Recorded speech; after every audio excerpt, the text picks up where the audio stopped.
तो hello everyone, my name is Jitendra Kumar और आप देख रहे हैं नीट चीट। तो आज से हम लोग एक सीरीज स्टार्ट कर रहे हैं जहां हम लोग बायो के हर वो चैप्टर्स पढ़ेंगे जो कि नीट के लिए इंपॉर्टेंट है। और आपको तो पता ही है, हर चैप्टर नीट के लिए बहुत इंपॉर्टेंट है। तो हमारा पहला चैप्टर है cell the unit of life की एनसीईआरटी। एनसीईआरटी इसलिए क्योंकि आप चाहे जितने भी अच्छे टीचर से पढ़े हो, आपके पास जितने भी अच्छे नोट्स हो, पर एट दी एंड क्वेश्चन आते हैं एनसीईआरटी से ही है। तो क्यों ना हम अपना एनसीईआरटी बहुत स्ट्रॉन्ग कर ले। तो चलिए शुरू करते हैं। आगे की लाइन में नहीं बोलूंगा, बाकी आप खुद समझदार है। हमारा सबसे पहला इंपॉर्टेंट पॉइंट जो है वो है रिडक्शनरिस्ट बायोलॉजी। ये क्या होता है? फिजियोकेमिकल अप्रोच है किस चीज का? To study and to understand living organism. ये नीट 2025 का क्वेश्चन है, ये आपको पता होना चाहिए। आजकल साइंटिस्ट और उनके काम बहुत ज्यादा इंपॉर्टेंट हो गए हैं नीट के पॉइंट ऑफ व्यू से। तो चलिए पढ़ते हैं। रामाचंद्रन एक साइंटिस्ट है जिन्होंने वर्क किया, किस पे वर्क किया? प्रोटीन पे वर्क किया। ठीक है, इन्होंने डिस्कवरी किया triple helical structure of collagen. ये 2 पॉइंट है जो आपको याद रखना चाहिए। तो हमारा एक्चुअल चैप्टर यहाँ से स्टार्ट होता है। Cell the unit of life. Basic unit of life the cell. All organisms are composed of cell. जितने ऑर्गेनिज्म है दुनिया में सब सेल से बने हुए हैं। सिंगल सेल से बने हुए होंगे तो उन्हें यूनिसेलुलर ऑर्गेनिज्म बोलेंगे। बहुत सारे सेल से मिलकर बने हुए होंगे तो उन्हें मल्टीसेलुलर ऑर्गेनिज्म बोलेंगे। यूनिसेलुलर ऑर्गेनिज्म जो होते हैं वो कैपेबल होते हैं। किस चीज के लिए कैपेबल होते हैं? अपना इंडिपेंडेंट एग्जिस्टेंस शो करते हैं। ठीक है, दूसरा पॉइंट है वो अपने इसेंशियल फंक्शंस ऑफ लाइफ को परफॉर्म कर सकते हैं। जो भी उनको सर्वाइवल के लिए जरूरी है वो सारा इसेंशियल फंक्शन वो परफॉर्म कर सकते हैं। एक बहुत ही इंपॉर्टेंट पॉइंट आता है, anything less than a complete structure of cell does not ensure independent living. Cell से छोटा कोई भी स्ट्रक्चर होगा वो अपना इंडिपेंडेंट एग्जिस्टेंस शो नहीं कर सकता है। जैसे कि एग्जांपल वायरस है। वायरस जब लिविंग बींग्स के कांटेक्ट में आता है तब वो लिविंग ऑर्गेनिज्म जैसा बिहेव करता है। जब वो इन्वायरमेंट में होता है तो वो नॉन लिविंग कंसीडर करते हैं हम लोग उसको। Hence cell fundamental structural and functional unit of living organism होता है। 2 साइंटिस्ट आएंगे, वो आपको याद रखना है। लिविंग सेल को किसने डिस्कवर किया? एंटोन वॉन लिविनॉक ने डिस्कवर किया। और न्यूक्लियस को किसने डिस्कवर किया? रॉबर्ट ब्राउन ने न्यूक्लियस को डिस्कवर किया। अब हम लोग पढ़ते हैं सेल थ्योरी के बारे में। 3 साइंटिस्ट आएंगे, तीनों आपको पता होना चाहिए। पहले साइंटिस्ट है स्लेडन। स्लेडन कौन थे? बॉटनिस्ट थे। उन्होंने क्या एग्जामिन किया? उन्होंने प्लांट को एग्जामिन किया और ऑब्जर्व किया कि all plants are composed of cells. जितने प्लांट है सब सेल से बने हुए हैं। तो हमारे दूसरे साइंटिस्ट है स्वान। स्वान का मतलब होता है कुत्ता। कुत्ता मतलब होता है, तो ये जूलॉजिस्ट हो जाएंगे। ये ट्रिक है, आपको याद रखना है। इन्होंने किस पे स्टडी किया? इन्होंने एनिमल सेल्स पे स्टडी किया और क्या बताया? Cells had a thin outer layer. वो आउटर लेयर क्या होता है? प्लाज्मा मेम्ब्रेन होता है। पहला पॉइंट इन्होंने ये बताया। उसके बाद बताया presence of cell wall unique character होता है प्लांट सेल का। दूसरा पॉइंट ये बताया इन्होंने। पहला बताया प्लाज्मा मेम्ब्रेन के बारे में, दूसरा बताया सेल वॉल के बारे में। तीसरा point, bodies of plants and animals are compose of cells and product of cells. Bodies जो होते हैं प्लांट और एनिमल के वो सेल्स से मिलके बने हुए होते हैं और प्रोडक्ट ऑफ सेल्स से मिलके बने हुए होते हैं। Schleiden and Schwann together formulated cell theory. But इन्होंने एक्सप्लेन नहीं किया एक चीज। वो क्या एक्सप्लेन नहीं किया? Did not explain how new cells were form. नए सेल्स कैसे बनते हैं ये नहीं बता पाए। तो नए साइंटिस्ट आए, रोडोल्फ विर्चो। इन्होंने क्या बताया? इन्होंने बताया कि new cells are formed from pre existing cells. जो नए सेल बनते हैं वो पुराने सेल से ही बनते हैं। इन्होंने एक स्टेटमेंट बोला, ओमनी सेलुला ये सेलुला। इसका यही मतलब है कि न्यू सेल्स जो होते हैं वो प्री एग्जिस्टिंग सेल से ही बनते हैं। आज के दिन में हम लोग सेल थ्योरी को कैसे समझते हैं? 2 पॉइंट है। All living organisms are compose of cells and product of cells. आपको पता ही है। All cells arises from pre existing cells, ये भी आपको पता है। कुछ छोटे छोटे पॉइंट्स है जो आपको याद रखना है। सेल मेम्ब्रेन को डिलिमिटिंग स्ट्रक्चर्स बोला गया है। Cells that have membrane bound nuclei उनको यूकैरियोट्स बोलते हैं। Cells that lack membrane bound nucleus उसको बोलते हैं prokaryotes. Cytoplasm main arena of the cellular activities होता है। यूकैरियोटिक सेल्स के पास मेम्ब्रेन बाउंड ऑर्गेनल्स होते हैं। Ribosome, ribosome non membrane bound organelle है। ये बहुत इंपॉर्टेंट है, आपको याद रखना है कि ribosome non membrane bound organelle है। कहाँ मिलता है? हर सेल में मिलता है, प्रोकैरियोट्स में भी एंड यूकैरियोट्स में भी, इसलिए इसको यूनिवर्सल ऑर्गेनल बोलते हैं। एनिमल सेल के पास भी एक ऑर्गेनल होता है जो कि सेंट्रोसोम है। वो भी नॉन मेम्ब्रेन बाउंड ऑर्गेनल है, ये भी आपको याद रखना है। राइबोसोम भी नॉन मेम्ब्रेन बाउंड ऑर्गेनल है और सेंट्रोसोम भी नॉन मेम्ब्रेन बाउंड ऑर्गेनल है। दोनों आपको याद रखना है। अब कुछ डायमेंशंस है जो आपको याद रखने हैं। माइकोप्लाज्मा स्मॉलेस्ट सेल है, 0.3 माइक्रोमीटर लेंथ होता है। बैक्टीरिया 3 to 5 माइक्रोमीटर होता है इनका। लार्जेस्ट आइसोलेटेड सेल आपसे पूछे तो ऑस्ट्रिच का जो एग होता है वो लार्जेस्ट आइसोलेटेड सेल्स होता है। ह्यूमन आरबीसी सेल 7 माइक्रोमीटर का होता है। लॉन्गेस्ट सेल आपसे पूछा जाए तो वो नर्व सेल होता है। The shape of the cell may vary with the functions they perform. Cell अपने फंक्शन के हिसाब से अपना जो शेप होता है वो मॉडिफाई करते हैं। ये लाइन का ये मतलब हुआ। अब प्रोकैरियोटिक सेल्स के बारे में हम लोग पढ़ते हैं। 4 बेसिक शेप्स ऑफ बैक्टीरिया होते हैं। बैसिलस रॉड शेप्ड होते हैं, कोकस स्फेरिकल शेप्ड होते हैं, विब्रो कॉमा शेप्ड होते हैं, स्पाइरलम स्पाइरल शेप्ड होते हैं। All prokaryotes have cell wall. जितने भी प्रोकैरियोटिक सेल है सबके पास सेल वॉल होता है। एक्सेप्शन एक है माइकोप्लाज्मा। माइकोप्लाज्मा ऐसा प्रोकैरियोटिक ऑर्गेनिज्म है जिनके पास सेल वॉल नहीं होता है। Many bacteria have small circular DNA outside the genomic DNA, जिसको प्लाज्मिड बोलते हैं।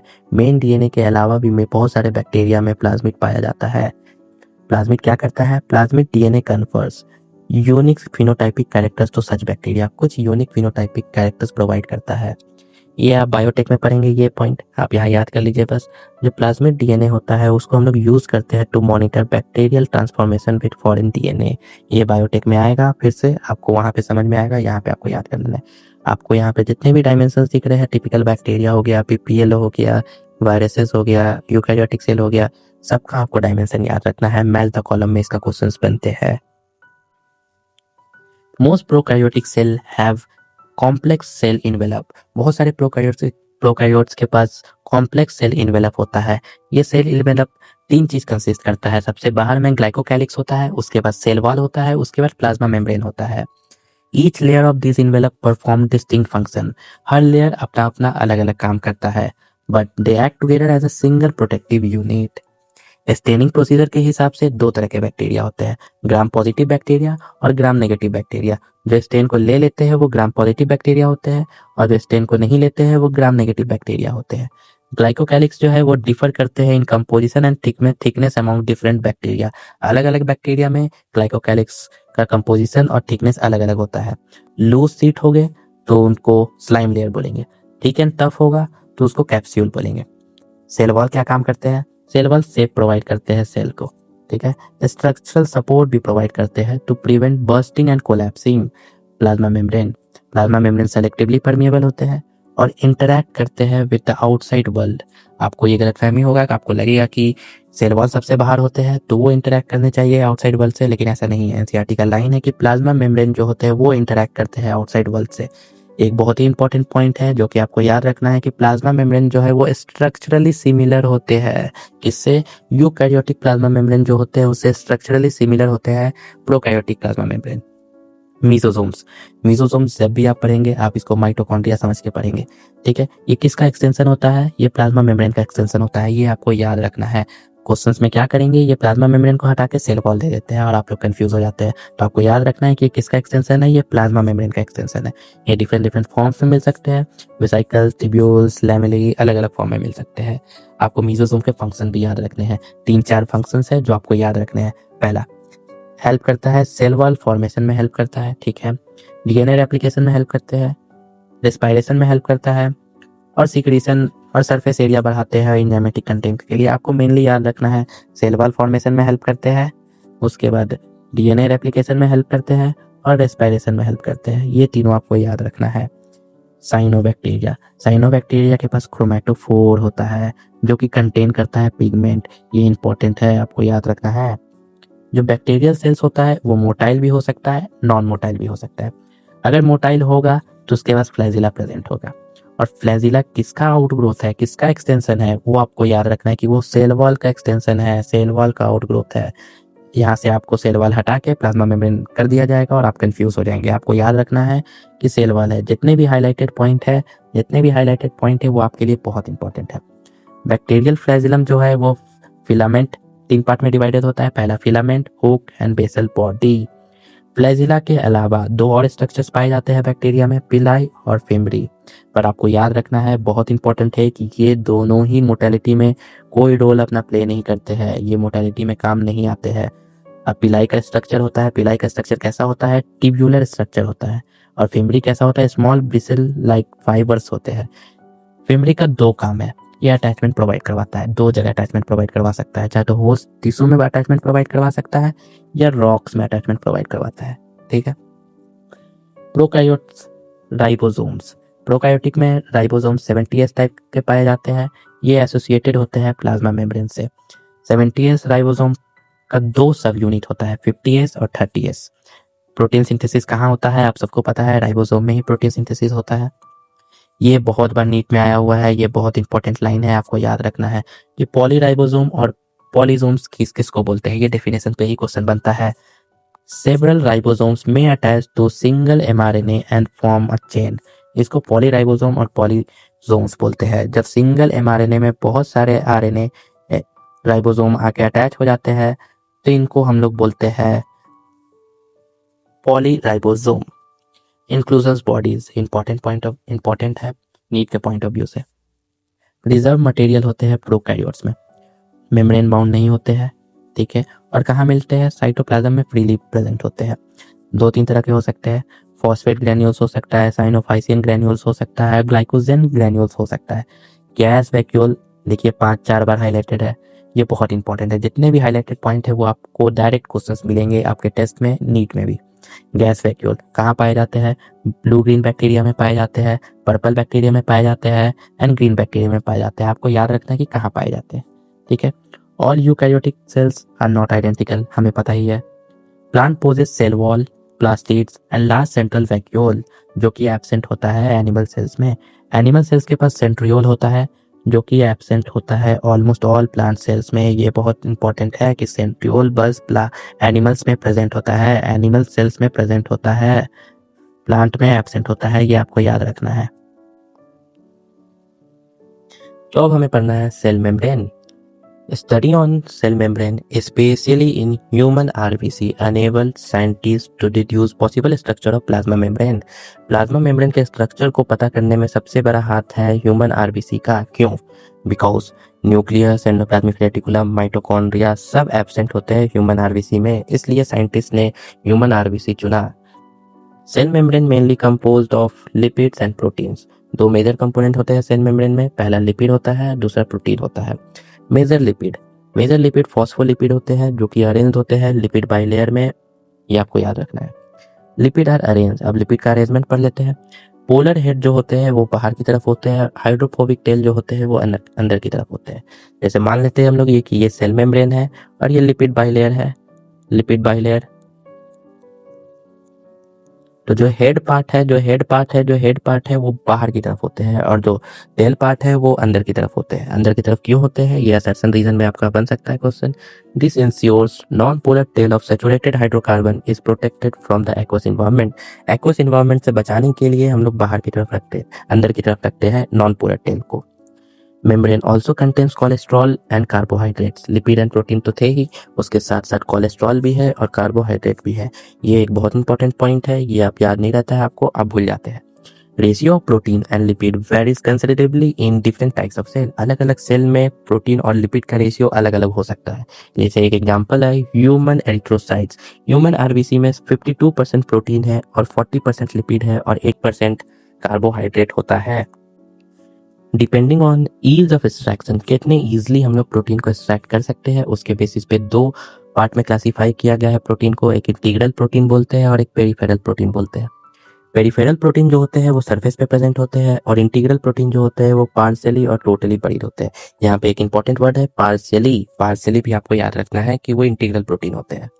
शुगर के लेवलिंग आपको ध्यान रखना है, मेनली आप कंफ्यूज होंगे शुगर और कोलेस्ट्रॉल के लेवलिंग में, तो ये दोनों ही आपको ध्यान रखना है। फ्लूइड मोज़ाइक मॉडल किसने दिया, सिंगर एंड निकोलसन 1972 में दिया। एक इम्प्रूव्ड मॉडल है सेल मेम्ब्रेन को लेके, इससे पहले भी कई अटेम्प्ट किए गए लेकिन वो उतने सक्सेसफुल नहीं हुए, तो सिंगर एंड निकोलसन ने प्रपोज किया फ्लूइड मोज़ाइक मॉडल। ये क्या बोलता है, quasi fluid nature of lipid enables lateral movement of protein with in the overall lipid bilayer. इनका मतलब यह है कि सेल मेम्ब्रेन में जो लिपिड बाइलेयर होते हैं उसमें प्रोटीन्स जो होते हैं वो लैटरल मूवमेंट शो करते हैं, और क्यों करते हैं, क्वासी फ्लूइड नेचर के कारण करते हैं। फॉस्फोलिपिड जो है वो फ्लूइडिटी प्रोवाइड करता है और जो कोलेस्ट्रॉल है वो स्टेबिलिटी प्रोवाइड करता है। ये दोनों को मिला के ही क्वासी फ्लूइड नेचर बोला गया है। इसको हम लोग मेजर कैसे करते हैं, फ्लूइडिटी के टर्म पे मेजर करते हैं। फ्लूइड नेचर क्यों इंपॉर्टेंट है, ये सेल ग्रोथ में हेल्प करेगा, फॉर्मेशन ऑफ इंटरसेलुलर जंक्शन में हेल्प करेगा, सिक्रीशन, एंडोसाइटोसिस, सेल डिवीजन, ये सब में हेल्प करेगा। यहाँ पे आपको याद रखना है कि ये इंटरसेलुलर बोला है, एग्जामिनर क्या करता है वो इंटर को इंट्रा कर देता है और आपका क्वेश्चन गलत हो जाता है। Most important function of plasma membrane is transport. Transport सबसे इंपॉर्टेंट फंक्शन है प्लाज्मा मेम्ब्रेन का। आपको पता है अब चीजें आएंगी जाएंगी तो वो फुल्ली परमिएबल नहीं हो सकता, इसलिए वो सेलेक्टिवली परमिएबल होता है। अब ये पूरा पैरा का निचोड़ मैंने एक फ्लो चार्ट में बना दिया है, आपको यही पढ़ना है, आपको टाइम वेस्ट नहीं करना है। मेम्ब्रेन ट्रांसपोर्ट 3 तरह से हो सकते हैं, पैसिवली ट्रांसपोर्ट हो सकता है, एक्टिवली ट्रांसपोर्ट हो सकता है और बल्क ट्रांसपोर्ट हो सकता है। पैसिव पैसिव 2 तरह के होते हैं, डिफ्यूजन हो सकता है, ऑस्मोसिस हो सकता है। ऑस्मोसिस जहां पर भी वाटर आएगा आपको याद रखना है कि वो ऑस्मोसिस से ट्रांसफर होगा। डिफ्यूजन डिफ्यूजन 2 तरह के हैं, डिफ्यूजन एक सिंपल डिफ्यूजन होता है, न्यूट्रल मॉलिक्यूल्स का सिंपल डिफ्यूजन होता है, और फैसिलिटेटेड डिफ्यूजन किसका होता है, पोलर मॉलिक्यूल्स का फैसिलिटेटेड डिफ्यूजन होता है। और इनके ट्रांसपोर्ट में कैरियर प्रोटीन्स लगते हैं। ये जो इंपॉर्टेंट है वो मैं बता रहा हूँ आपको कि कैरियर प्रोटीन फैसिलिटेटेड में यूज होते हैं और पोलर अनचार्ज मॉलिक्यूल फैसिलिटेटेड में जाते हैं। एक्टिव ट्रांसपोर्ट किसका होगा, सोडियम एंड पोटेशियम पंप जो है वो एक्टिव ट्रांसपोर्ट करते हैं, जितने भी चार्ज होंगे वो सब एक्टिव में आ जाएंगे। बल्क में आपको पता है phagocytosis, pinocytosis. Cell wall cell wall क्या होता है, नॉन लिविंग रिजिड स्ट्रक्चर है। सेल वॉल के फंक्शंस क्या क्या है, ये शेप प्रोवाइड करते हैं, प्रोटेक्ट करते हैं सेल को मैकेनिकल डैमेज एंड इन्फेक्शन से, सेल टू सेल इंटरेक्शन करने में हेल्प करते हैं और प्रोवाइड करते हैं, क्या प्रोवाइड करते हैं, अनडिजायरेबल मैक्रोमोलिक्यूल्स के लिए बैरियर प्रोवाइड करते हैं। यहाँ पे एक इंपॉर्टेंट वर्ड है मैक्रोमोलिक्यूल्स, एग्जामिनर यहाँ पे मैक्रो को हटा के माइक्रो कर देता है। एल्गी में सेल वॉल किस किस से बनके बने हुए होते हैं, cellulose, galactans, mannans and minerals like calcium carbonate. और प्लांट्स में किस किस से मिलकर बने हुए होते हैं, cellulose, hemicellulose, pectin and protein. Young plant cell में प्राइमरी सेल वॉल होता है जो कि ग्रोथ के लिए कैपेबल होता है और समय के साथ वो छोटा होते जाता है। जब ये मैच्योर हो जाता है तो एक और सेल वॉल बनता है जिसको सेकेंडरी वॉल बोलते हैं और वो अंदर की तरफ बनता है, सेल के अंदर की तरफ बनता है। आपको इनर वर्ड बहुत ध्यान रखना है, आपसे स्टेटमेंट में ये गलत हो सकता है। मिडिल लैमिला कैल्शियम पेक्टेट से मिलकर बना हुआ होता है और ये ग्लू करता है नेबरिंग सेल को। 2 सेल है उसके बीच में मिडिल लैमिला होता है जो कि पकड़ करके रखता है दोनों सेल को। Cell wall and middle lamella may be transversed by plasmodesmata which connects the cytoplasm of the neighboring cells. 2 sales के बीच में प्लाज्मोडेस्मेटल कनेक्शन होता है जो कि ट्रांसवर्स किसको करके बनता है, cell wall and middle lamella को ट्रांसवर्स करके बनता है। आपको याद रखना है ये सेल वॉल है, सेल मेम्ब्रेन नहीं है, एग्जामिनर सेल वॉल को सेल मेम्ब्रेन कर देता है। अब हम लोग पढ़ेंगे endo membrane system. Endo membrane system के जो फंक्शंस होते हैं वो कोऑर्डिनेटेड होते हैं। Endomembrane system includes endoplasmic reticulum, Golgi complex, lysosomes and vacuoles. ये 4 ऑर्गेनेल्स आते हैं। आपको याद रखना है कि एंडोमेम्ब्रेन सिस्टम में कौन कौन से ऑर्गेनेल्स आते हैं। एंडोप्लाज्मिक रेटिकुलम, ये network of tiny tubules, tubular structure scattered in the cytoplasm. Endoplasmic reticulum जो होते हैं वो इंट्रासेलुलर स्पेस को 2 डिस्टिंक्ट कंपार्टमेंट्स में डिवाइड करते हैं। ल्यूमिनल होगा जो कि इनसाइड ईआर होगा और एक एक्स्ट्रा ल्यूमिनल होगा जो कि साइटोप्लाज्म को होगा। अगर राइबोसोम बियर करेंगे तो वो रफ एंडोप्लाज्मिक रेटिकुलम हो जाएंगे और अगर एब्सेंस होगा राइबोसोम का तो वो स्मूथ एंडोप्लाज्मिक रेटिकुलम होगा। अब हम लोग पढ़ेंगे rough endoplasmic reticulum. Rough endoplasmic reticulum involves in protein synthesis and secretion.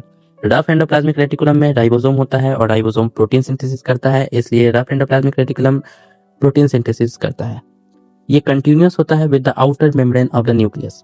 Nucleus का जो आउटर मेम्ब्रेन होता है रफ एंडोप्लाज्मिक मेम्ब्रेन उससे कंटिन्यूअस होता है। स्मूथ एंडोप्लाज्मिक रेटिकुलम ये लिपिड सिंथेसिस करता है और एनिमल सेल्स में स्टेरॉइडल हार्मोन्स भी सिक्रीट करता है। आपको दोनों याद रखना है। आपको स्ट्रक्चर्स भी याद रखने हैं कि स्मूथ एंडोप्लाज्मिक रेटिकुलम कैसा दिखता है और रफ एंडोप्लाज्मिक रेटिकुलम कैसा दिखता है। हमारा अगला टॉपिक है गोल्गी एपैरेटस। ये इसको डेंसली स्टेन करते हैं। यहाँ पे एक स्ट्रक्चर्स प्रेजेंट होते हैं जिसको सिस्टर्नी बोलते हैं। इसका dimension 0.5 micrometre to 1 micrometre diameter होता है।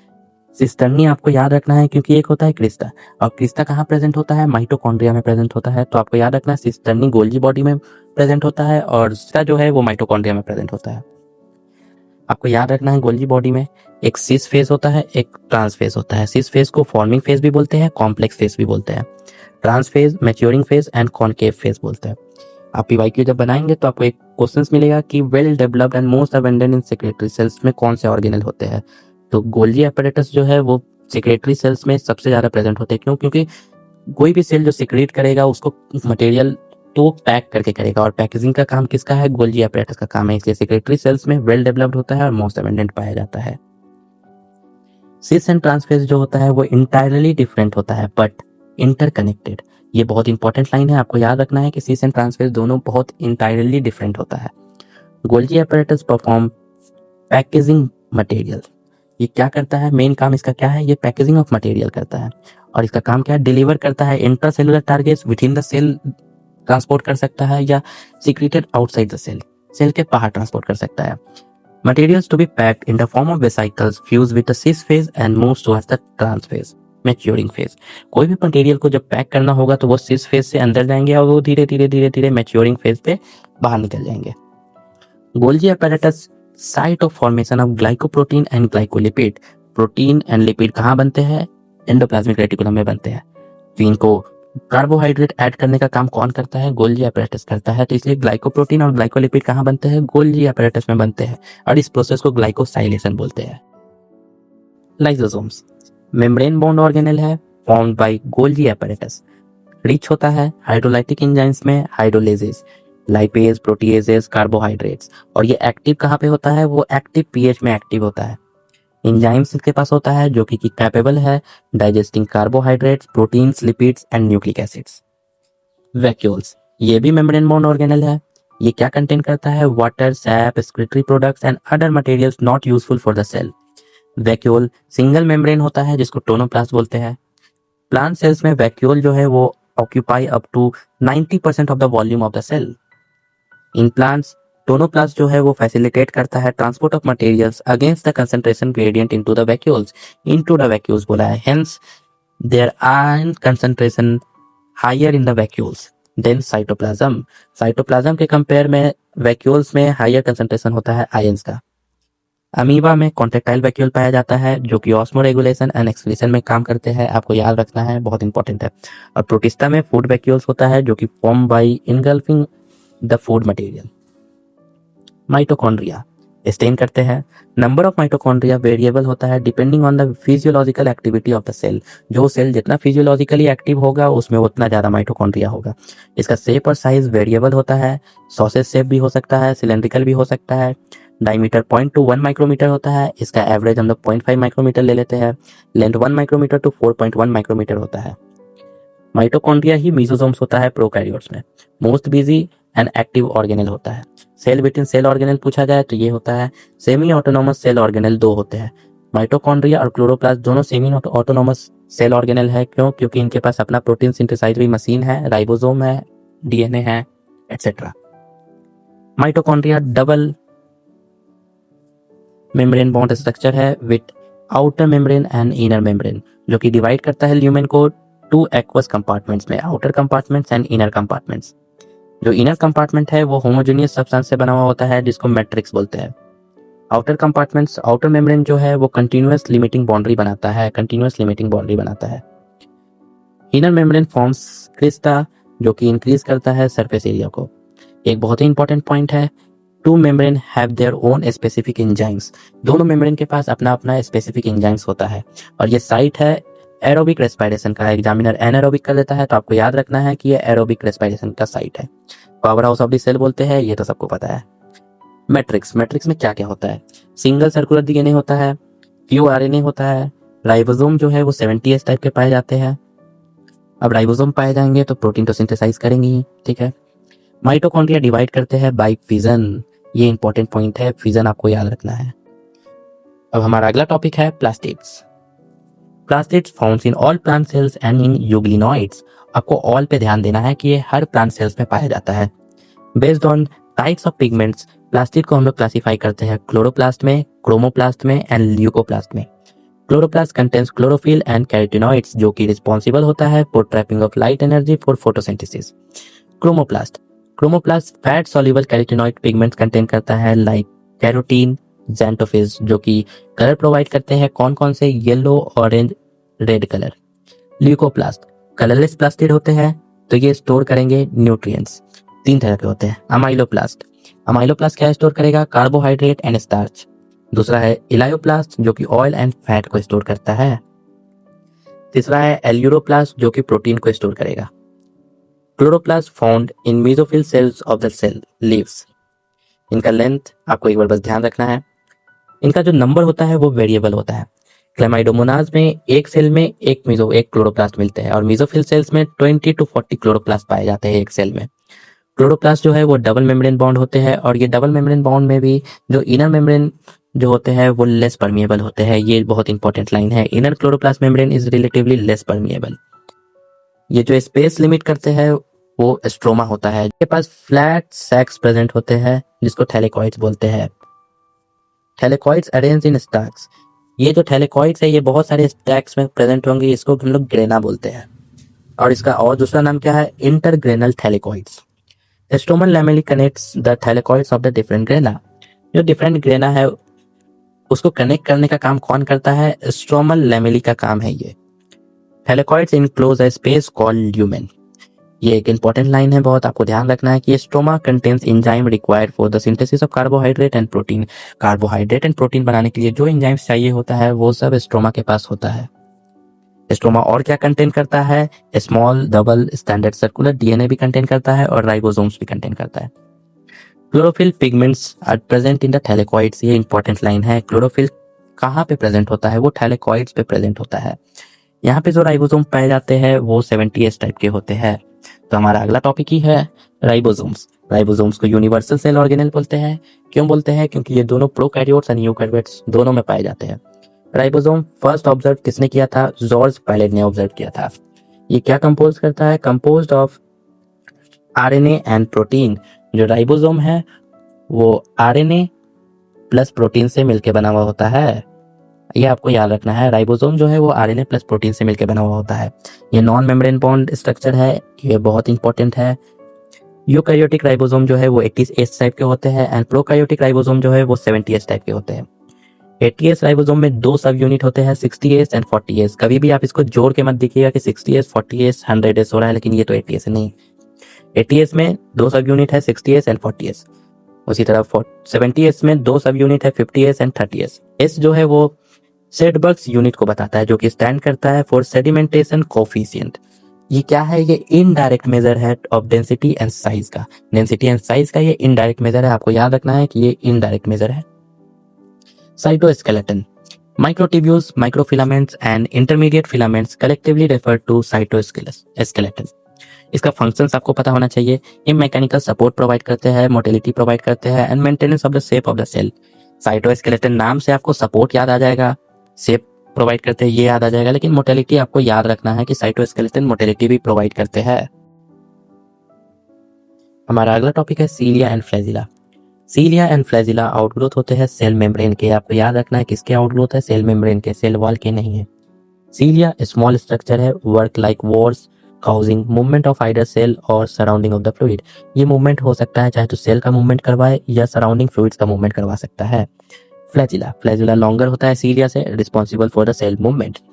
Prokaryotic bacteria also possess flagella. Prokaryotic bacteria के पास भी फ्लैजिला होता है और वो स्ट्रक्चरली डिफरेंट होता है from that of eukaryotic flagella.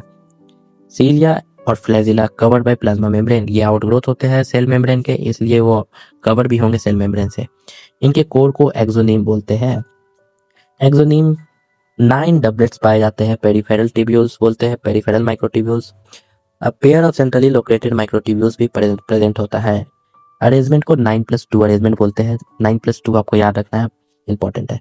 ये आपके पेरिफेरल डबलेट्स है, पहला डबलेट दूसरा डबलेट, इस हिसाब से ये टोटल 9 डबलेट्स होते हैं और एक सेंट्रल डबलेट है जो कि कनेक्टेड होता है ब्रिज से और ये एक सेंट्रल शीट से इनक्लोज होता है और सेंट्रल शीट जो है वो पेरिफेरल डबलेट से कनेक्टेड होते हैं बाय रेडियल स्पोक्स और जो ये पेरिफेरल डबलेट्स है वो आपस में कनेक्टेड होते हैं बाय इंटर डबलेट ब्रिज, जो कि हम आगे पढ़ेंगे। यहाँ पे central tubules connected by bridge, central tubules bridge से कनेक्टेड होते हैं और जो सेंट्रल टिब्यूल्स है वो इनक्लोज बाय सेंट्रल शीट और जो सेंट्रल शीट है वो कनेक्टेड है पेरिफेरल डबलेट से bye radial spokes. 9 radial spokes present होते हैं क्योंकि 9 पेरिफेरल डबलेट्स प्रेजेंट होते हैं, इसलिए peripheral doublets interconnected by linked. पता है मैं both cilia and flagella emerges from centriole like structure called basal body. ये आपका इंपॉर्टेंट पॉइंट है कि ये सीलिया एंड फ्लैजिला इमर्ज होते हैं centriole like structure basal body से, basal body. Centrosome and centrioles. Centrosomes है containing 2 cylindrical structure called centrioles. Both centrioles जो है वो इन सेंट्रोसोम परपेंडिकुलर होते हैं एक दूसरे के और ये कैसा दिखते हैं, ये कार्ट व्हील के जैसा दिखते हैं। सेंट्रोसोम एब्सेंट होता है, दो जगह सेंट्रोसोम एब्सेंट होता है। आपको डायरेक्ट याद रखना है कि सेंट्रोसोम वहां प्रेजेंट होगा जो सेल डिवीजन करता हो। तो सेंट्रोसोम मैच्योर आरबीसी और नर्व सेल, ये दोनों सेल डिवाइड नहीं करते हैं, इसलिए ये दोनों में एब्सेंट होता है सेंट्रोसोम। और सेंट्रोसोम कैसे बना हुआ होता है? Made up of 9 evenly spaced peripheral fibrils of tubulin protein. Each peripheral fibril triplet होता है। वहां पे हम लोग डबलेट पढ़े थे, यहाँ पे ट्रिपलेट होता है। पेरिफेरी पे ट्रिपलेट होता है और सेंटर में एक प्रोटीनेशियस हब होता है जो कि कनेक्टेड होता है रेडियल स्पोक से। सेंट्रल पार्ट प्रोटीनेशियस हब होता है connected with peripheral triplets bye radial spokes. Centriole क्या बनाता है? सेंट्रियोल बेसल बॉडी बनाता है और सीरिया बनाता है, ये तो हमने पढ़ लिया।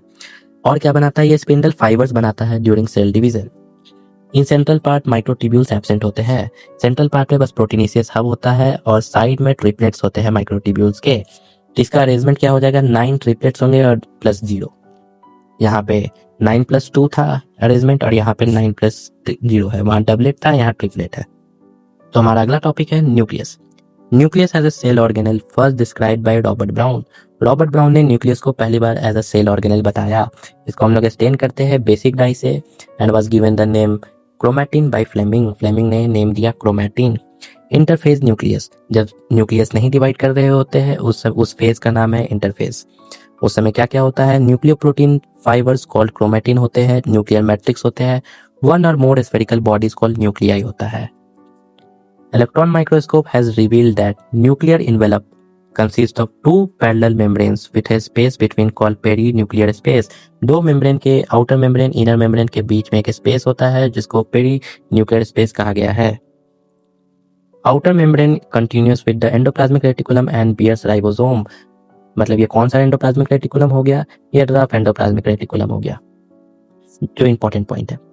Nuclear envelope is interrupted by minute pores formed by the fusion of two membrane. दो मेम्ब्रेन जो है आपस में फ्यूज हो जाते हैं बीच बीच में कहीं कहीं, तो ये पोर क्रिएट कर देते हैं। और इस पोर से क्या होता है? मूवमेंट होता है आरएनए एंड प्रोटीन का। और कौन से डायरेक्शन में होता है? बोथ डायरेक्शन में होता है। ये बहुत इंपॉर्टेंट पॉइंट है, आपको याद रखना है कि न्यूक्लियर पोर से आरएनए एंड प्रोटीन का मूवमेंट होता है और बोथ डायरेक्शंस में होता है। नॉर्मली ओनली वन न्यूक्लियस पर सेल होता है, पर वेरिएशंस हो सकते हैं। कुछ सेल्स है जहाँ पे न्यूक्लियस प्रेजेंट नहीं होता है। पहला तो आपको पता ही है, आरबीसी ह्यूमन एरिथ्रोसाइट्स है। दूसरा सीप ट्यूब्स है और vascular plant. Nucleoplasm contains nucleolus and chromatin.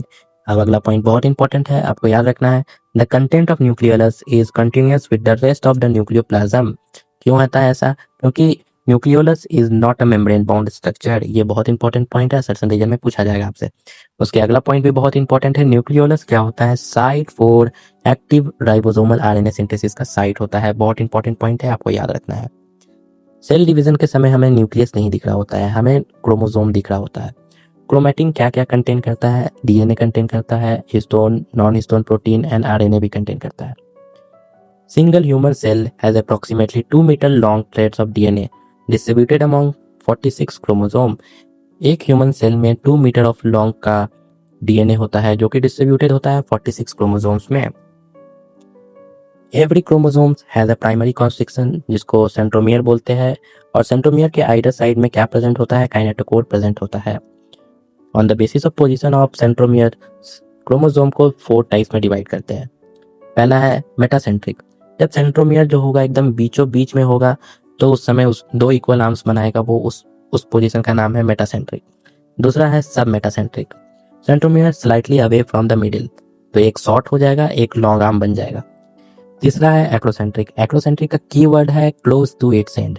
आपको बहुत बार क्वेश्चंस में डायरेक्ट ये लाइन देखने को मिलेगा और आपको सीधा आंसर मानना है एक्रोसेंट्रिक। चौथा है टीलोसेंट्रिक। टीलोसेंट्रिक का कीवर्ड है terminal. T for telocentric, T for terminal, आपको डायरेक्ट आंसर मानना है। बहुत जगह आप देखेंगे कि आपको क्वेश्चंस पूछा जा रहा है best stage for study of morphology of chromosome, तो उसका M for morphology, M for metaphase, ये डायरेक्ट आंसर मानना है आपको। और बेस्ट स्टेज पूछे सेफ पढ़ने का तो एनाफेज हो जाएगा answer. Few chromosomes have secondary constrictions. This gives the appearance of a small fragments called satellite. कुछ क्रोमोसोम्स के पास सेकेंडरी कॉन्स्ट्रिक्शंस भी प्रेजेंट होते हैं और वो जो फ्रेगमेंट्स देते हैं उसको सैटेलाइट बोलते हैं। माइक्रोबॉडीज। माइक्रोबॉडीज कुछ नहीं है, आपको लाइसोसोम जैसा ट्रीट करना है। मेम्ब्रेन बाउंड होता है, यस होता है, कंटेन्स वेरियस एंजाइम्स, ठीक है। कहाँ प्रेजेंट होता है? Both plants and animal cells में प्रेजेंट होता है। आजकल बहुत बार समरी से भी क्वेश्चंस बनते हैं, तो वो भी आपको याद रखना है। राइबोसोम कहाँ प्रेजेंट होता है? फ्रीली प्रेजेंट हो सकता है साइटोप्लाज्म में, या एसोसिएटेड हो सकता है एंडोप्लाज्मिक रेटिकुलम के साथ। Mitochondria help in oxidative phosphorylation. Mitochondria oxidative phosphorylation के साथ एटीपी बनाने में हेल्प करता है, इसलिए माइटोकॉन्ड्रिया को energy currency of the cell भी बोलते हैं। ग्रेना, ग्रेना में लाइट रिएक्शन होता है और स्ट्रोमा में डार्क रिएक्शन होता है। ये जब आप प्लांट फिजियो पढ़ेंगे वहां पे आपको समझ में आ जाएगा।